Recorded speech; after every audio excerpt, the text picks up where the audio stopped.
poor. I know you love me like you never loved. You know you couldn't find a better thug. Est-ce qu'un jour on pourra parler, selon vous, de rappeurs gays comme étant les rappeurs à la mode dans le hip-hop? Non, pas à la mode, non. Les mecs sont déjà gays maintenant et à la mode maintenant, hein. Young Thug, les Lucy Verte, tous les mecs qui mettent des colliers de chiens plein de diamants dans leur cou. Pour moi, ces mecs-là, Ça c'est déjà le cas. Moi je me pose certaines questions. Quand tu dis à la mode, c'est-à-dire ça devient la dominance Qu'est-ce qui est plus à la mode que Young Thug, les Lucy Verte, tous ces mecs-là? Qu'est-ce qu'en ce moment? Kendrick. Ouais, ça, là, tu vas dans le superstar status. Moi, je parle juste des mecs qui font la masse bruyante du rap-jeu, si on parle des Américains. Tu vois ce que je veux dire? Parce que pourquoi je te dis ça? Voilà. Pas qu'il soit... Non, Travis Scott, non. Mais si tu regardes tous les petits Lil, tous les petits Lil, ils sont tendancieux, ma gueule.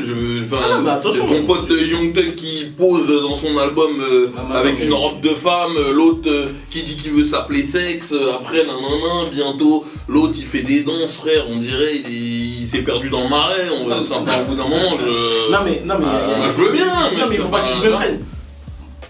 La question est si ils vont, entre guillemets, ce seront les porte-étendards, c'est-à-dire vraiment ceux qui dominent en gros. Une majorité, est-ce que tu veux dire? Une vraie tendance. Une vraie tendance. C'est pour ça que je dis non. Non, maintenant, effectivement, par rapport à ce qu'on a connu avant, où c'était tabou, on n'avait pas un rappeur gay, on peut se poser même la question, est-ce qu'un rappeur gay pouvait exister? Maintenant, oui, maintenant c'est devenu... Même à l'époque, moi c'est marrant parce que j'ai pas très longtemps que j'écoutais une interview de T.K. Kirkland, je sais pas si tu connais l'acteur. Je connais très bien T.K. Kirkland. Qui justement racontait l'envers du décor à l'époque, dans les premiers temps de Cash Money. Et qui disait quelque chose d'assez intéressant. Il disait à cette époque-là où j'étais moi-même, j'ai vu en tant que témoin oculaire de certaines choses qui se passaient au sein du label, où je voyais très régulièrement Birdman qui embrassait sur la bouche certains de ses rappeurs. Alors il a dit, je l'ai vu faire avec Wayne, je l'ai vu faire avec BG, des Hot Boys toujours. Et il s'est dit, est-ce que c'est en réalité une espèce de code, de salut, un petit peu comme parfois on pouvait retrouver dans la mafia, où les mecs pouvaient se faire des bises, mais tu sais, c'était sur le front, Continue-moi parce qu'on va se dire, est-ce que ce serait énorme? Est-ce que c'est un code, ou est-ce que ces gens-là sont réellement gays? Peut-être, et peut-être qu'ils sont réellement gays, hein. Le rap, qu'on le veuille ou non, c'est une musique jeune, elle est portée par la jeunesse. Ça veut dire que quand t'as 30 ans, tu vois, t'es déjà un OG déjà dans le truc. Parce que à 30 ans, toi quand t'as 30 ans, t'as commencé à écouter du rap quand toi t'avais 12 ans, tu vois. Donc les mecs que t'écoutais à 12 ans, si t'as de la chance et qu'ils font encore de la musique, ils ont au moins 40 ans là. Tu vois, quand toi t'as 30 ans. Ouais. Donc ça veut dire que t'es même plus vraiment dans... Ça veut pas dire que les rappeurs que t'écoutes aujourd'hui qui ont 35-40 ans, ils sont pas chauds ou quoi que ce soit. Mais c'est plus toi qui dicte les normes du mouvement. T'écoutes de la musique d'anciens même à ce niveau-là, à ce moment-là, tu vois. Tous les petits nouveaux, ils ont des codes qui correspondent à ceux de leur époque. Et quand tu vois les gens se balader dans la rue, les looks qui évoluent, les trucs, tu vois bien que la grande tendance majoritaire, c'est les mecs super efféminés, ils sont là avec des cheveux violets, orange, bleu fluo, va savoir, des fois tout en même temps. Hein. C'est clair. Mais après, le rap est aussi un reflet également de la société et des évolutions de la société. Je dis pas non, je dis que... Mais c'est ce qu'il dit, mais à travers... de toute façon, à travers ce que tu as disposé, c'est ce qui en découle. Forcément, c'est le reflet de la société, vu que ça évolue avec le temps. Maintenant... justement, si c'est le reflet de la société, on est d'accord, parce que au rythme où vont les choses, au rythme où vont les choses, tout simplement que comme ça on répondra à la question, au rythme où vont les choses, j'ai envie de dire tout ce qui est communauté LGBT, homosexuel, etc. T'es quand même d'accord, conscient que droit du mariage, bon c'est déjà passé, adoption c'est passé, ce sera en passe de le faire, etc. On va vers une libéralisation de ce type j'ai pas envie de communauté, de mœurs, exactement. Il y a une libéralisation qui est déjà là, ça par contre. Non mais Mais t'es quand même d'accord qu'elle est elle va avoir tendance à s'accentuer au fil des années. Non, Le rap étant reflet de cette même société, le rap est voué à tendre également vers ce type de délire-là. Donc je pense qu'à terme, après on sera mais ça arrive, peut-être là. pas là pour le voir, Ouais. peut-être qu'on sera bien là pour le voir. L'année prochaine ou dans 2-3 ans, grand max, cousin, tu vas voir des rappeurs, peut-être pas des Français, parce que la France c'est encore un peu compliqué, On va dans le retard. mais les Américains, écoute-moi bien, tout ce qui est les Verts, les Lil-Uzi-Verts, les Yellow, tout ça, tous les petits Lil, là, ils sont en train de paver la route là. Donc dans 2-3 ans, tu vas en voir un, il va arriver dans son clip avec un god dans le cul ou quelque chose, ça va être con. Faut préparez-vous les gars, mais ça arrive, je rigole. Écoutez-moi bien. Non mais ce que tu comprends. Non mais que ça arrive, c'est une chose. Non mais que ça arrive. Moi je dis pas que ça va pas arriver. Non, ça va être suivi. Moi, C'est ça le pire. Moi je pense malgré tout quand même que ça va pas être la dominance. Maintenant que ça va arriver, oui. Ça c'est clair et net.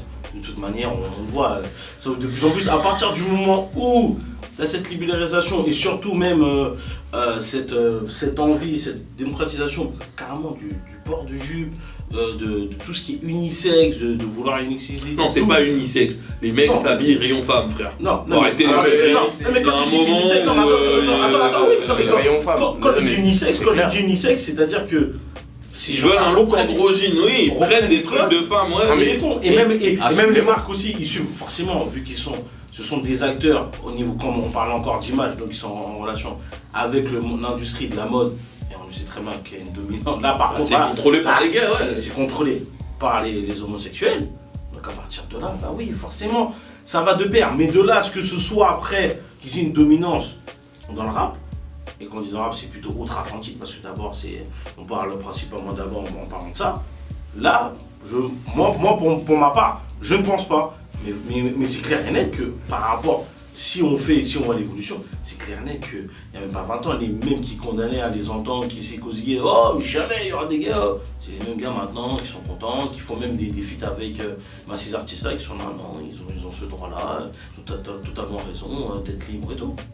Ouais, et qui sont également supportés, je pense, par énormément de lobbies. Quel rappeur, comme on dit que nous, on écoutait, entre guillemets, s'offusque de ça? Le problème, c'est que Non, les gens ils ferment leur gueule parce que tu peux pas trop tu peux l'ouvrir. pas le faire, tu peux pas le faire. Tu peux pas trop l'ouvrir, donc t'es obligé de fermer ta Pourquoi gueule. tu peux pas le faire? Mais C'est parce c'est que- Parce que les à lobbies, partir- parce que les lobbies, non, parce que c'est pas un choix. non, c'est pas un choix. Tu vas pas ta carrière. Ouais, tu vas pas ta enterrer carrière. ta carrière parce qu'il y a 2 trous du cul qui se baladent avec une plume dans le cul. Au bout d'un moment, il faut Et parce se que lever tout dans le simplement, temps. on va te taxer d'homophobe, et aujourd'hui, se faire taxer d'homophobe ou Transphobe, tous les phobes là. de porter atteinte aux femmes ou un truc comme ça, t'es dans la merde, gros. T'es dans la merde. Mais là, on aborde le sujet, on va nous traiter d'homophobe aussi. Bon, pour les couilles. Écoute, nous on est pas artistes, on n'est pas artistes encore, on est donc pas on n'a pas artistes, encore de mais carrière bon. à gérer, mais bon, ça c'est Non, puis même, de toute façon, c'est pas le voilà. bon mot déjà, parce que bon, le mot phobe en latin ça vient de la peur, mais j'ai pas peur d'eux, mais bah les couilles ils font ce qu'ils veulent, juste qu'ils cassent pas les couilles au peuple quoi, c'est tout, parce que t'as le droit d'aimer. T'as le droit d'aimer faire ce que tu veux de ton temps libre, c'est ton cul, c'est toi que ça regarde, fais ce que t'as envie de faire, c'était pratique, tu vois.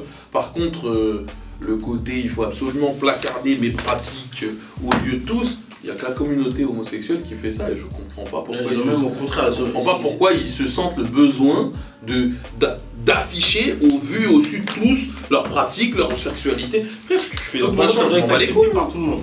Non, mais- Après, ça, c'est un autre problème. Mais non mais c'est pas une question. Si, C'est pas une question, non, mais non, c'est c'est vrai, tu comprends pas, c'est pas une question d'accepter. Je les accepte parce que de toutes les façons, j'ai pas le choix, ils font ce qu'ils ont envie de faire. Je parle pas de C'est toi, des là. humains. Non, Non, mais je parle pas de quand toi. je dis moi parce que je sais pertinemment qu'il y a beaucoup de gens qui pensent comme moi. Parce que j'en ai déjà parlé avec plein de gens, même sur les réseaux sociaux, t'en parles. Les gars, ils gênent personne, frère. Faites vos trucs, amusez-vous, tant que vous êtes heureux, c'est des humains comme nous, t'as vu. Est-ce que moi j'approuve? Non, je trouve ça contre nature, oui, mais les gens font ce qu'ils veulent.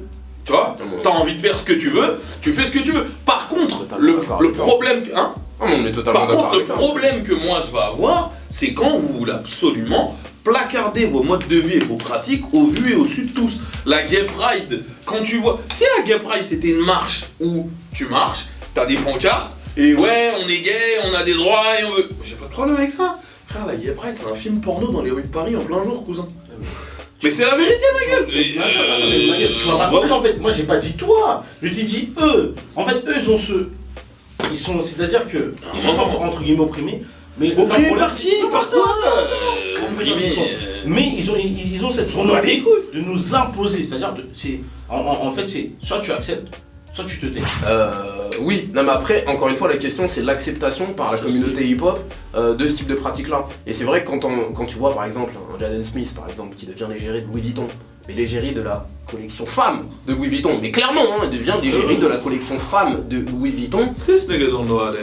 À ce moment-là, tu te poses certaines questions. Alors après, c'est vrai qu'on se pose des questions aussi sur la famille, etc. Mais à un moment donné, t'as un joyeux bordel chez les Smiths.